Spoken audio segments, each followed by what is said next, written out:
Chapter 13 what a fucking immature brat. Call cut चुका था और बॉबी कुमार के चेहरे पर एक हल्की सी मुस्कान आ गई। उसे ज्यादा दिमाग लगाने की जरूरत नहीं पड़ी ये समझने में कि उसका इंटरव्यू कैंसिल क्यों हुआ।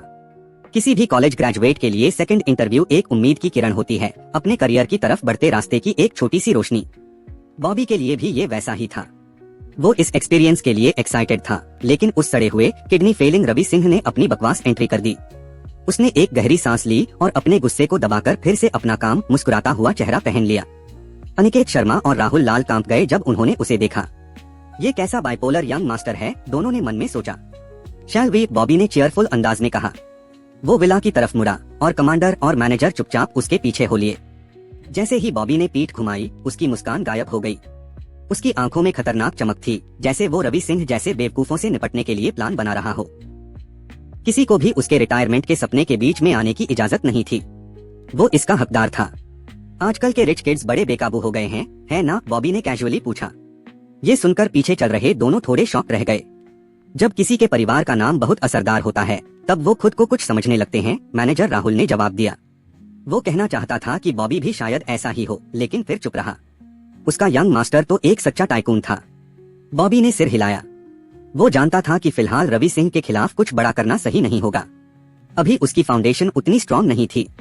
तो जो गिफ्ट उसने दिया था वो काफी था। एक हल्की सी डार्क हंसी उसके होठों पर आई। उसे बहुत मजा आया जब उसने सोचा कि रवि और वंशिका से उसे कितनी एक्सपेक्टेशंस थीं। दोनों एक जैसे ही थे, घमंडी, बचकाना, बेवकूफ, ईगो से भरे हुए। अपनी हर गलती के लिए किसी और को ब्लेम करना और दूसरे की मेहनत पर ऐश करना, यही उनका तरीका था।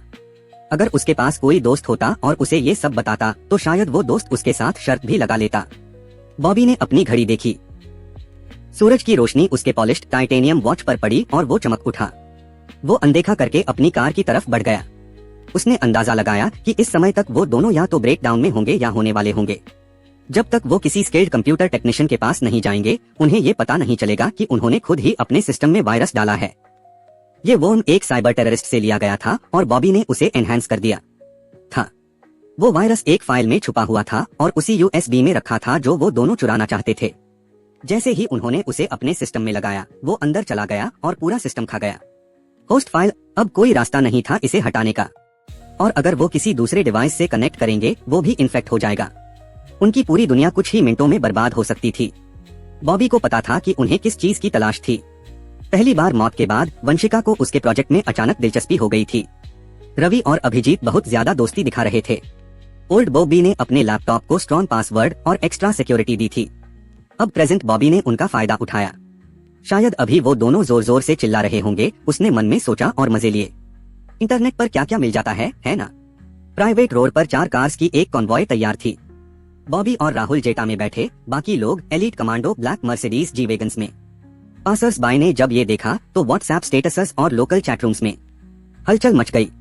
कौन है ये? कोई फैमिली होगी? यंग एयर की पहली प्रॉपर्टी? इतनी अमीर फैमिली कौन सी है? क्या हम उन्हें मिल सकते हैं? स्मार्ट बनो, मदद भेजो, गुड नेबर्स बन जाएंगे। लेकिन वो जेटा क्यों चला रहा है? प्रेस्टीज तो खराब हो गई। अरे छोड़ो, वो इंडिया की सबसे महंगी प्रॉपर्टी का मालिक है। हमारी topic of the day, are mysterious new neighbour. दूसरी तरफ रवि सिंह अपने अपार्टमेंट में लौटा। चेहरा सीरियस था। उसे गरीबों जैसी जिंदगी जीने का डर सता रहा था। पापा सीरियस थे। मम्मी को भी कॉल कर लिया था कंफर्म करने के लिए। लंच के बाद वो अपने पिता और भाई के साथ कुछ बिल्डिंग्स देखने गया, मुंबई ब्रांच के लिए। हर शाइनिंग बिल्डिंग ने उसके घमंड को और फ्यूल किया। उसे फ्यूचर दिख रहा था, टेलर्ड सूट में रोल्स रॉयस से उतरते हुए। उसे सिर्फ बॉबी का थीसिस चाहिए था। उसका प्लान रेडी था, बस जल्दी से वो फाइल मिल जाए। बॉबी अभी तो बर्बाद हो चुका होगा, वो बोला और घर पहुंच गया। वंशिका, साइलेंस, कहीं नहीं थी। किचन, बेडरूम, बाथरूम, गायब। उसने कॉल किया, हाय बेबी, तुम आ गए। तू कहाँ है? हॉस्टल आना पड़ा लैपटॉप लेने। थंब ड्राइव कहाँ है? मेरे पास है। भाई अभिजीत को कुछ कॉपी करना था। रवि ने सोचा बॉबी फेल होगा और हम टॉप पर। कॉल कट किया और शॉवर चला गया। गर्ल्स हॉस्टल, वंशिका रो रही थी। उसका लैपटॉप मर चुका था। उस स्क्रीन पर एक कार्टून वर्म हंस रहा था। ये सब कैसे हुआ? रवि मुझे मार देगा। उसका मेकअप फैल चुका था, कपड़े बिगड़ चुके थे, बाल खींचे जा चुके थे। Beautiful Vanshika, nowhere to be seen. ये बॉबी की चाल है, उसने कहा। उसने बदला लिया क्योंकि मैंने उसे छोड़ दिया। इडियट, उसे नहीं पता कि लिन शेन का परिवार मुंबई में है। वो उसे बर्बाद कर देंगे। उसने बॉबी को कॉल किया। Your number has been blacklisted, how dare you block me. उसने सोशल मीडिया पर गुस्सा निकाला। उसे रवि की याद भी नहीं रही। रवि सिंह ने शावर लिया, स्ट्रेस कम किया और लैपटॉप पर बैठ गया। स्क्रीन पर कार्टून वॉर्न दिखा। हार्ड रीसेट किया, कोई फायदा नहीं। वंशिका, तूने मेरे लैपटॉप का क्या किया? मुझे मत चिल्लाओ, मैंने कुछ नहीं किया। वो बॉबी है। अब दोनों ने मिलकर ब्लेम बॉबी को कर दिया।